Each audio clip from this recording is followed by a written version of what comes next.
Anne Frank की diary. 1929 में Anne Frank का जन्म जर्मनी के फ्रैंकफर्ट शहर में हुआ। वो एक उजली और जिज्ञासु लड़की थी जिसे किताबें पढ़ना और कहानियां लिखना बहुत पसंद था। वो अपने दिन परिवार के साथ खाने की मेज पर हंसते हुए और स्कूल में दोस्तों के साथ भविष्य के सपने साझा करते हुए बिताती थी। उस समय एन ये नहीं जानती थी कि लिखना एक दिन उसका सबसे बड़ा सहारा बनने वाला है।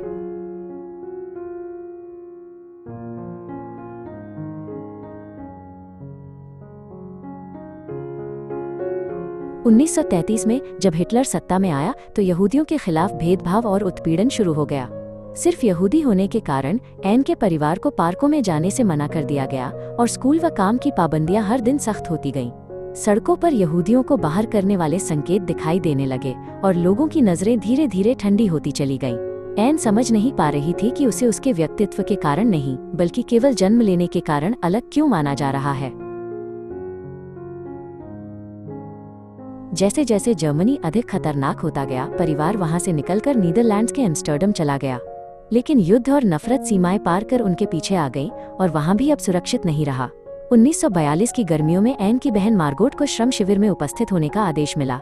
ये समझते हुए कि अब और इंतजार नहीं किया जा सकता, परिवार ने लंबे समय से तैयार की गई छिपने की योजना को लागू करने का निर्णय लिया।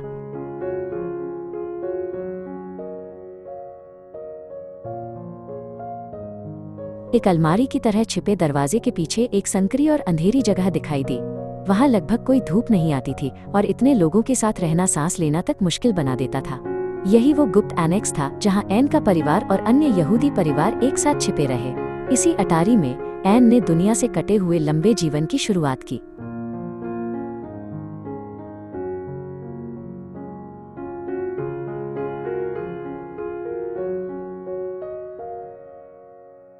दिन के समय उन्हें नीचे काम करने वालों से बचने के लिए हर छोटी आवाज पर सतर्क रहना पड़ता था। हल्की सी हंसी या कुर्सी खिसकने की आवाज भी सबकी जान खतरे में डाल सकती थी। खिड़की की दरार से एन सड़क देखती थी जहां सामान्य जीवन ऐसे चल रहा था जैसे कुछ हुआ ही न हो। उसके लिए वो दृश्य अब एक दूर की दुनिया बन चुका था जहां वो पहुंच नहीं सकती थी।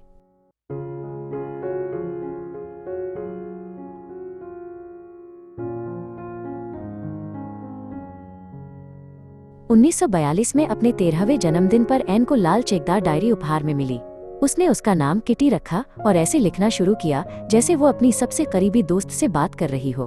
डायरी ही वो एकमात्र जगह थी जहां वो अपने उन विचारों और भावनाओं को ईमानदारी से लिख सकती थी जो वो किसी से कह नहीं सकती थी। लिखते समय एन को साफ महसूस होता था कि उसका मन हल्का हो रहा है।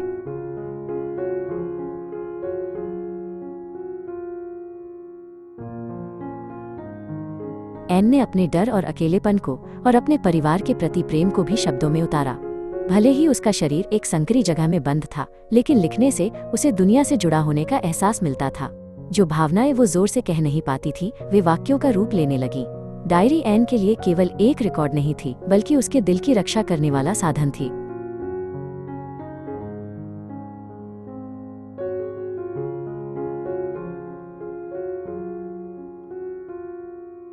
एन ने उन पलों को भी ईमानदारी से लिखा जब उसे लोगों से चोट और निराशा मिली। फिर भी उसने अपनी डायरी में लिखा कि वो मनुष्यों की अच्छाई पर विश्वास करना चाहती है।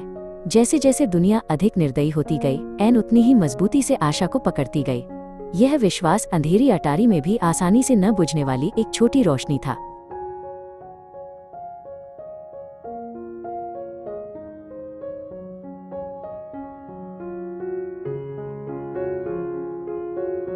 एन ने कई बार अपनी डायरी में लिखा कि वो लेखिका या पत्रकार बनना चाहती है। उसकी इच्छा थी कि युद्ध खत्म होने के बाद वो फिर से स्कूल जा सके और स्वतंत्र रूप से पढ़ और लिख सके। भले ही वो एक छोटी सी जगह में बंद थी, उसके विचार और कल्पनाएं हमेशा भविष्य की ओर उड़ान भरती थीं। सपने ऐसे थे जिन्हें कोई दीवार पूरी तरह कैद नहीं कर सकती थी।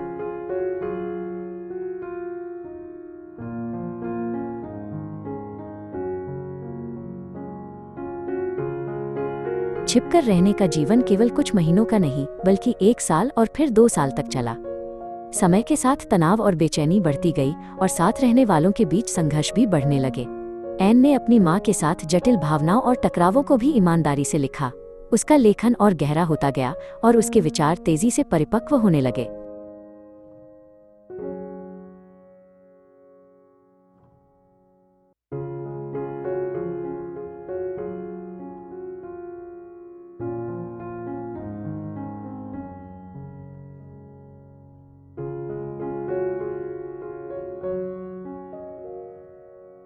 एन अक्सर खिड़की की एक छोटी सी दरार से आकाश को निहारा करती थी। बादलों की चाल और पक्षियों की उड़ान उसे स्वतंत्रता के प्रतीक लगते थे। ये छोटे छोटे क्षण निराशा के बीच जीने की ताकत देने वाला अनमोल सहारा बन गए। एन के लिए आकाश ऐसा प्रमाण था कि आशा पूरी तरह बंद नहीं हुई है।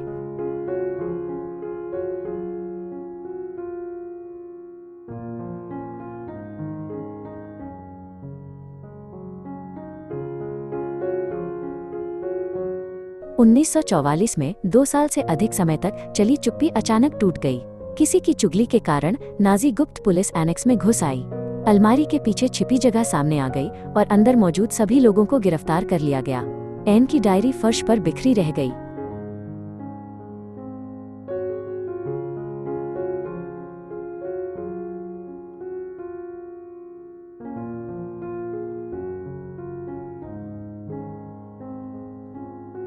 एन और उसके परिवार को वेस्टरबोक होते हुए आउशविट्ज भेज दिया गया।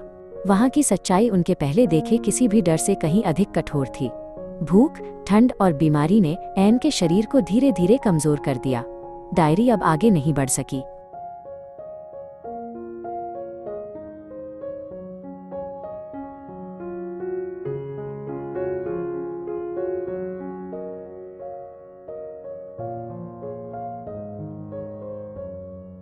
उन्नीस 1945 की शुरुआत में एन फ्रैंक बर्गन बेल्जियन शिविर में बीमारी से गिर पड़ी। वहां न भोजन था, न दवाइयां और बहुत से लोग ठंड और रोगों के बीच छोड़ दिए गए थे। एन एक संक्रामक बीमारी की शिकार हो गई और बिना उचित इलाज के धीरे धीरे ताकत खोती चली गई। 15 वर्ष की आयु में अपने परिवार और अपने शब्दों के बिना वो चुपचाप दुनिया से विदा हो गई।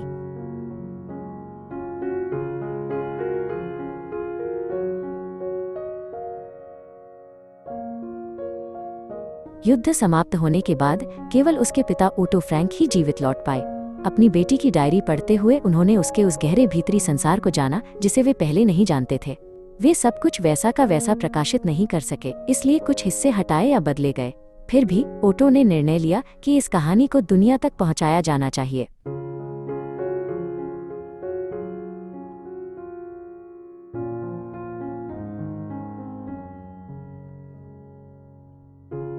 एन की डायरी में केवल युद्ध ही नहीं बल्कि किशोरावस्था की उलझने और भावनात्मक उतार चढ़ाव भी दर्ज थे। उसने अपने शरीर में हो रहे बदलावों और मां के साथ संघर्षों को भी ईमानदारी से लिखा।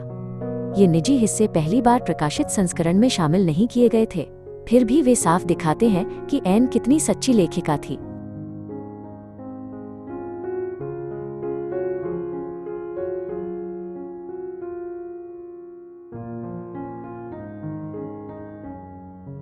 आखिरकार एन की डायरी पुस्तक के रूप में प्रकाशित हुई और दुनिया भर में पहुंची।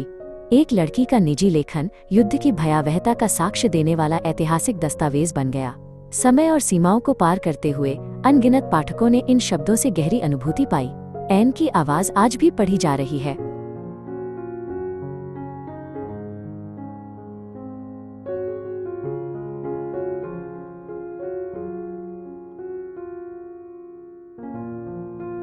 एन फ्रैंक का जीवन छोटा था, लेकिन उसके विचार और प्रश्न समाप्त नहीं हुए।